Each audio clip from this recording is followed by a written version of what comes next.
അതിനെക്കുറിച്ച് എന്താണ് പറയുക, എന്താണ് ഓരോ സമയത്തും ഓരോന്നും പറയുന്നത്? അന്യായമല്ലേ എന്ന് ജനങ്ങൾ പറയില്ലേ? കഷ്ടമല്ലേ അത്?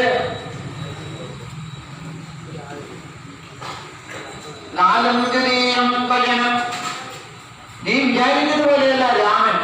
രാമനോട് ഞാൻ ഒരു വാക്ക് പറഞ്ഞാൽ മതി, രാമ നീ വനത്തിലേക്ക് പോകണം.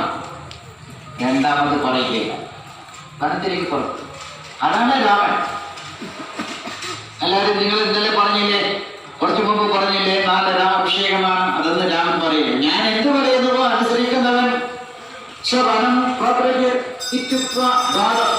എന്ന് പറയും. അങ്ങനെയുള്ള രാമനെയാണോ നീ വനത്തിലേക്ക് പറഞ്ഞേക്കാൻ ആഗ്രഹിക്കുന്നത്?